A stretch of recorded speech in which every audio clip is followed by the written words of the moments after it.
to talk about the data side of it. Thanks, Ben. So I think, out of the information-led approach that Bristow Group are taking, we're now just going to dive into the technology and how, I suppose, Sky-Futures is bringing that vision to the fore in terms of how we're using that with both software and the deployment of this unique aerial perspective that we talked about earlier. So the technology it's all about the data. It's drone-enabled data for us at this stage, and that's something that we had to dive into very carefully over the last few years and develop what we now have today, as you saw in the video. So we changed the project cycle. If you're a large organization, you need a cloud-based, facility-centric data view. You need to see as much data as you possibly can. It comes in, as Ben's just described, from multiple feeds. We need partners as well, just like Bristow Group needs partners, Sky-Futures needs partners as well. And you saw that with the confined space drone that we helped develop the process for. But really for us, in terms of a software play, it starts to become information over time, or what we've termed four-dimensional data. So I just want to break down the various component technology parts very briefly to say kind of what we care about and what we don't necessarily care about in terms of the output. So in terms of the front end, you obviously have the drone and the sensor. The drone, actually, the platforms, whilst they're extremely clever, they've miniaturized the equipment that I might have in an Airbus 320 into a tiny box. It's extremely clever, but actually without the ability to carry that sensor, it's almost redundant. And this is where it's really changed the game in terms of that aerial perspective that I talked about and the unique characteristics of the drone. So the platform, there are some fantastic original equipment manufacturers out there. We leave them to that. Sky-Futures is not going to become a drone manufacturer at any time in the near future or beyond, I wouldn't have thought. But what we do care is the range of sensors. What type of sensor are there? What information do we need? What does the client need? And what do we need at the back end? So there is an example, which I'll show you in a minute, where we actually couldn't measure stuff from photogrammetry. So we developed or we couldn't measure it with enough accuracy. So we developed a proprietary laser device that enables you to develop, to measure and scale those images, which is hugely important for us. But actually then, if you strip out the front end, it's the back end stuff. So you've got a whole load of data. When we went offshore for the first time in 2011, we came back with 40 gigabytes of data. And I'll be honest, that's where our problem started. So yeah, at that point, how do you organize it? How do you classify it? How do you make it available to all of the different users within that organization that you're trying to sell this really valuable data for them? How do you put intelligence on it? And so that's really what the software is starting to do.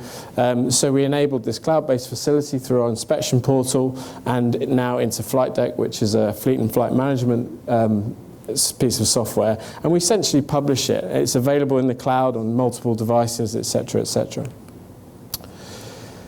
So now we start to see that in the top left-hand corner of that schematic, the drone flight is one part of an extremely complicated process that then ends up at all the multiple stakeholders back into the loop.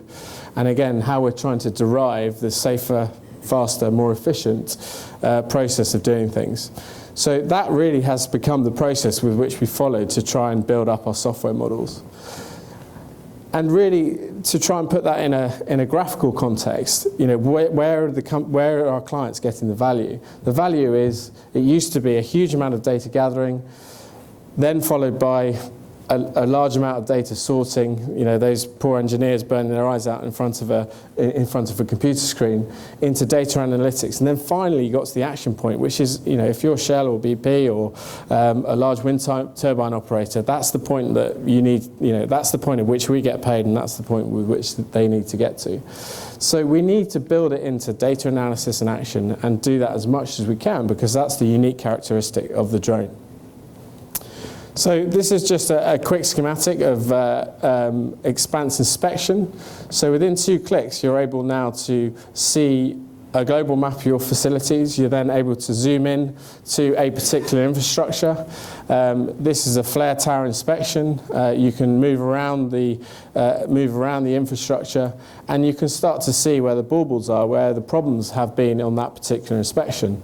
You've then got the 3D schematic, that asset-centric view with all of the data sets associated with it in the top right-hand corner. You can also zoom in, you can continue to move around the 3D model, and you can also zoom in and highlight where the engineer has highlighted where there may be problems. So you can start to see that that PDF report is now significantly different. But actually, we also give it in a few different other forms, which is this kind of baseline, what are my problems, where are the anomalies, which the engineers quite like with the various traffic light systems with all the anomalies. And we also provide a download PDF report as well, because some of the guys just can't get away from the PDF report. So that's Expanse Inspection, which has been hugely important to us. But not only, that's the organisation and classification bit, but I talked about the laser device. So this is a proprietary laser device that Sky-Futures have developed. Once you know the distance between two lasers, and then apply some clever maths, and then centralise the dots within 1/10 of a millimetre, you can start to measure stuff. So not only can we start to say, well, is that a 2-inch pipe or a 20-inch pipe? We now know the answer to that question. We can do it across cylindrical surfaces, flat surfaces. We also know the incidence because we have this fantastic telemetry from the drone. So we can start to do algorithms that can cancel out the incidences, whether you're looking left or right. You don't necessarily need to be absolutely perpendicular. And this is actually an early prototype of what we've developed. So this now sits at the back end of Expanse Inspection. You also need to cut down that time that engineer is burning his or her eyes out looking for the image, because they have to look through that video. So again, you've got the unique characteristics of the drone, which is telemetry mixed with data. So you can use algorithms to basically search through the telemetry to find an image, and then you can use the image data to look for the various fingerprints of an image that you're looking for. So in the top left-hand side is the image that we've asked the algorithm to look for, and then it brings it out through a series of about 800 photos in this particular algorithm, and it picks out the exact image that you're looking for. Again, that's cutting down the time for the inspector by about 85%. Also, corrosion is a major factor on a lot of the duty holders' books. So, how quickly is my asset corroding? Well, once you have a legacy piece of data, which you'll see in the left-hand tile there, then you've just done your drone flight. You now have 2 sets of data, and then you can start to measure and track over time. The benefit of this is the more drone flights you do, the more valuable, actually, the more accurate that data becomes. So you start with 2 data sets, but that could be 20,000 data sets, sort of 10, 15 years hence if you're doing 2 or 3 drone flights a day. So that's really important. Again, that 4D information over time aspect to the software. So that's very much on the Expanse Inspection side. And again, in the Expanse suite of software that Sky-Futures have, we now have this thing called Flight Deck. So my continual frustration as a manned pilot has been the fact that by the time I get to my in-flight deck, I've interfaced with around about 6 different pieces of software. So we thought, well, we need to be able to change that. We need to be able to get all the process into one piece of software. And I'll just let the video run, because this is a recently launched piece of software that... Since 2009, Sky-Futures has been delivering drone operations in the most challenging and hazardous environments across the globe. We have been leading the innovation of UAV-based inspections, finding safer, faster, and more cost-effective ways to collect data. Flight Deck is the latest addition to the Sky-Futures software suite for UAV-led industrial inspection, built out of experience flying in the most safety-critical industries. As an operations manager, Flight Deck offers a global overview of your missions, personnel, and equipment for consistent and effective management of safety, operations, and risk. As a pilot, Flight Deck provides tools, checklists, best practice developed from industrial experience, and assurance that your kit is airworthy and your safety procedures are covered. Flight Deck delivers to you a full range of capabilities, including mission planning, risk assessment, site assessment, flight playback in 3D, full pilot and UAV technical logs, and safety management dashboard. Flight Deck assures professionalism and peace of mind for both enterprise and individuals. We've built the future. How are you going to use it? So So that's Expanse Flight Deck, again, which is a recently launched piece of software. And really just this next slide, a few slides are giving you a flavour for that data and telemetry piece. Where's it all going? So the flight deck is the baseline, and you saw the 3D world with which Sky-Futures is building everything into now. And now we have the capability, which we're looking to roll out at some point in the future, to be able to associate that drone flight in the 3D world across the time bar. As you slide through, you'll be able to see the associated data that has gone with that flight as well. So if you think of compliance, if you think of legacy, if you think of how you want to fly your flight plans in the future, a move towards automation for your drone flying, this sort of link up is hugely important to sit within the Expanse Flight Deck software.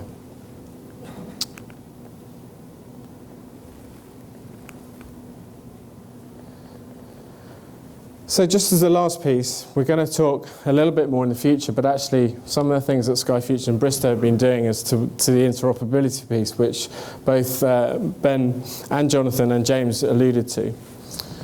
So where does the danger lie? Below 1,000 feet, I know everybody is worried about an airliner hitting a drone at Heathrow or Gatwick. Well, that probably will happen at some stage, but ultimately it's the sorts of environments with which typically Bristow Group and Sky-Futures and any other unmanned users are launching, whether it could be police, ambulance, fire and rescue, have this capability now.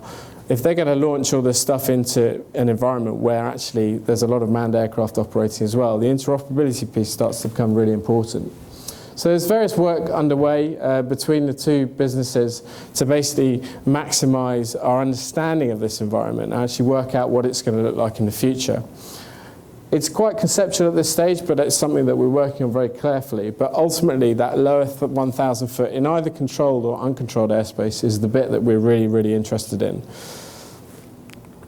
So there's a couple of ways which we're looking. So there's a dynamic airspace booking system concept, which is live, which we hope to build into Flight Deck in the future, whereby if you can think ahead to what that airspace is going to look like, it's a dynamic NOTAM system type thing, but also it has the airspace understanding and through various relationships with ANSPs or air navigation service providers and others, we can start to build a picture of what this might look like, i.e. we can use pieces of software which can be compliant to start to look at this dynamic airspace. So for example, Ben showed, you know, the search and rescue mission that might come in with all those different aspects and all those different aircraft coming into that space. If we can think ahead to what that airspace looks like through software, then we're in a very good place. So dynamic airspace booking system is something we're looking into, as well as, ADSB. So ADSB is, as a standalone, is probably not the answer, but actually if you then go you're into the airspace and there's the ability to mitigate, then ADSB could be very helpful. And there's various thought processes going on between the two companies about how we can actually make this happen, because actually information needs to be at the pilots when they need it, not all the time, because as any helicopter pilot or any manned aviation pilot in the room will tell you, there's a lot of information now coming into flight decks, so it's almost trying to keep that information out. But how do you get it when you need it? But ADSB, I think there's some solutions in there. We've also been looking at aircraft inspection by UAS between the two companies. So work progresses quite nicely, and I think actually there's a big future for drones on airfields. It might sound slightly paradoxical, but if you look at things like lightning strikes, AOG bags, routine inspections, configuration defect lists, MEL, you could even have your live log being a 3D MEL, then there's a lot of potential actually for drones to be interoperable within the airport environment. And this next slide very clearly shows some of the hangar inspections we did up in Aberdeen with a bit of a long-lost 225 aircraft, but showing you how actually Expanse Inspection is enabled to take a lot of this anomaly tracking systems that we can have within the same world as what we showed on the software video.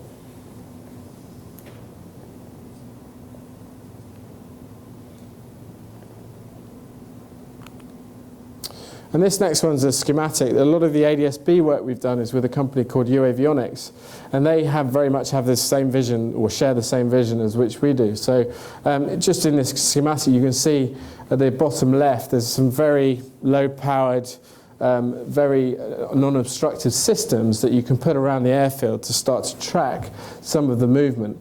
And obviously it's not just the drones flying, but it's also the ground vehicle movements as well. If you think whenever you've been on an aircraft last, the aircraft arrives at the gate and how many people suddenly come around that aircraft, there's a safety element right there, and something that I think that we can really change in terms of future airport and smart technology that we can go into it.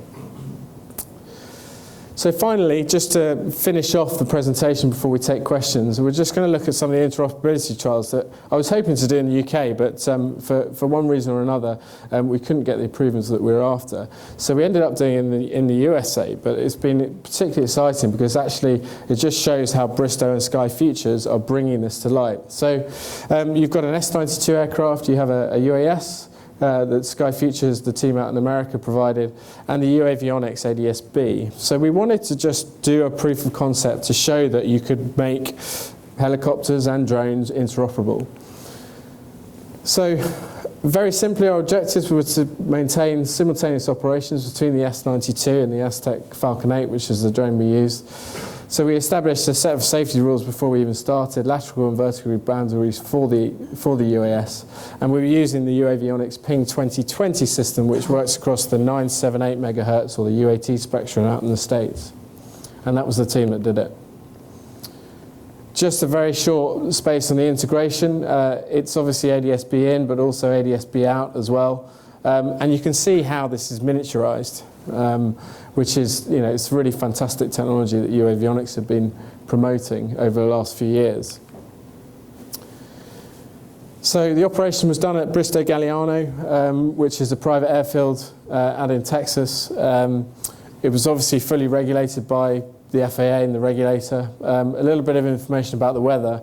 But you can obviously see the helicopter, and you can just about see the UAS. Okay, we were never more than less than 70 meters laterally spaced, and the whole plan was to step up in 100-foot increments. If I'm honest, I wasn't sure whether we were going to get to 100 feet, but we fully tested the kit before we got going, and we achieved some fantastic results. So this is a screenshot from the iPad or the Stratus device that the Bristow helicopters were seeing live. So you can see the blue ball, which is the actual helicopter position versus the map, and then you can start to see what anybody that's flown with TCAS enabled is a TCAS-like signature. So that's on the ground as they were doing the testing, minus 500 feet.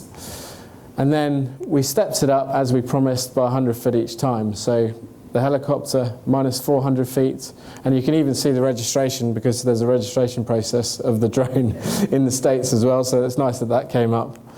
And these are screenshots from the live video playback that came in. And again, minus 300 feet, then minus 200 feet. And on the first go, we managed to get within 100 foot of the manned helicopter. There's not been much of this testing done around the world. So really, I wouldn't claim it as a world first, but it was certainly, the first commercial type test that I think was achieved. So this is a picture directly from the helicopter. You can see the US crew, but very interesting that they never ever saw the drone. The drone is 2.4 kilos. It's about yay big. You'll see one upstairs when you go. But the helicopter crew never ever saw the drone. And now, I know that may seem obvious now, but actually that was probably the biggest lesson learned from the test. But the drone could see the helicopter, and they could even zoom in and see the pilot.